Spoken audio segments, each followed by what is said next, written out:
आप लोगों को शर्म आनी चाहिए। आपकी बनाई टेक्नोलॉजी लोगों को मार रही है।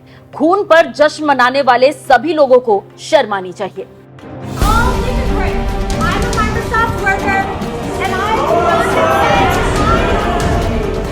भारतीय मूल की एक लड़की जिसने विरोध की ऐसी चिंगारी जलाई कि पूरी दुनिया की निगाहें उस पर टिक गई। इस लड़की ने दुनिया के दिग्गज उद्योगपति को अन्याय के खिलाफ आईना दिखा दिया। ये लड़की है वान्या अग्रवाल, जिसने इजराइल और फिलिस्तीन की जंग में मारे गए लोगों के लिए माइक्रोसॉफ्ट के पूर्व सीईओ बिल गेट्स, मौजूदा सीईओ स्टीव वॉलमर और सत्य नडेला से भिड़ गई हैं।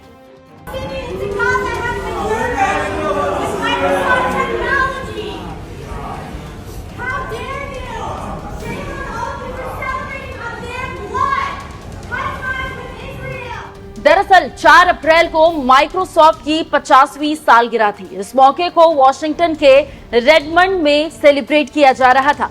कई कंपनियों के दिग्गज और बड़े उद्योगपति वहां जमा हुए थे। मंच पर बिल गेट्स, स्टीव वॉलमर और सत्य नडेला के बीच पैनल बातचीत चल रही थी। तभी एक वान्या अग्रवाल बीच में आकर उन पर चीखने लगती है और आरोप लगाती है कि माइक्रोसॉफ्ट के संस्थापक खून का जश्न मना रहे हैं। वान्या ने कहा कि गाजा में फिलिस्तीनियों की हत्या माइक्रोसॉफ्ट की तकनीक से की गई है। उनके खून पर जश्न मनाने वाले आप सभी लोगों को शर्म आनी चाहिए। इजराइल से संबंध तोड़ो।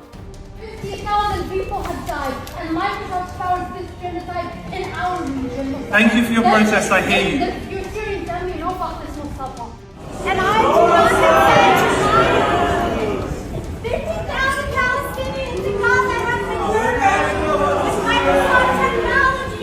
वान्या माइक्रोसॉफ्ट की ही कर्मचारी है, लेकिन फिलिस्तीनी निर्दोष मुसलमानों के हुए अन्याय की ओर ध्यान दिलाने के लिए उन्होंने अपनी नौकरी की भी परवाह नहीं की।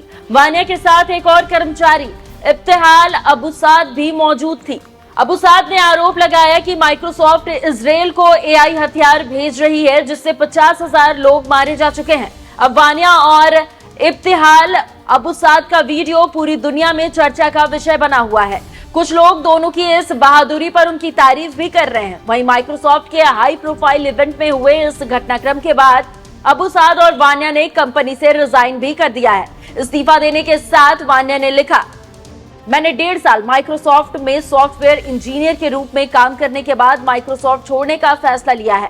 1.5 साल पहले मैं माइक्रोसॉफ्ट में शामिल हुई थी, जब मैंने इजराइल और फिलिस्तीन के चल रहे वॉर को करीब से देखना शुरू किया था, जो 1948 से जारी है। मैंने इजराइल में बड़े पैमाने पर मानवाधिकारों के खत्म होने का दुख भी झेला है। माइक्रोसॉफ्ट का टेक इस नरसंहार को बढ़ावा दे रहा है। इजराइल की सैन्य कार्रवाइयों में यहाँ की एआई टेक्नोलॉजी इस्तेमाल हो रहे हैं। यह मानव अधिकारों का उल्लंघन है। हालांकि वान्या के मेल ड्रॉप करते ही कंपनी ने भी उसे टर्मिनेट कर दिया था। वान्या और अबू साद के विरोध को नियमों का उल्लंघन माना गया। इस मामले में माइक्रोसॉफ्ट की प्रतिक्रिया भी सामने आई। कंपनी की ओर से कहा गया, हम अपने कर्मचारियों की आवाज सुनते हैं, लेकिन ऐसी रुकावट मंजूर नहीं। वहीं कहा यह भी जा रहा है कि वान्या और Aboussad no Azure for apartheid group से भी जुड़ी हुई है। ये ग्रुप माइक्रोसॉफ्ट के इजराइल से रिलेशन को तोड़ने की मांग करता है। ऐसे में वान्या के इस कदम की कई लोग आलोचना भी कर रहे हैं, क्योंकि जो आरोप वान्या ने माइक्रोसॉफ्ट पर लगाए हैं उनकी पुष्टि नहीं हुई है। लोगों का कहना है कि अपनी बात कहने का ये तरीका सही नहीं है। वही बात इजराइल और गाजा की जंग की भी कर लेते हैं। इजराइल और हमास के बीच अक्टूबर 2023 में जंग शुरू हुई थी। इस युद्ध में गाजा के करीब 50,000 से ज्यादा लोग मारे गए, जिसमें मासूम बच्चे, महिलाएं, बुजुर्ग भी शामिल थे। इजराइल और गाजा की जंग पर दुनिया 2 हिस्सों में बटी हुई है। कोई फिलिस्तीन के समर्थन में खड़ा है तो कोई इजराइल की कार्रवाई को सही ठहरा रहा है। लेकिन वान्या अग्रवाल अपने विरोध के तरीके से पूरी दुनिया में चर्चित हो गई हैं।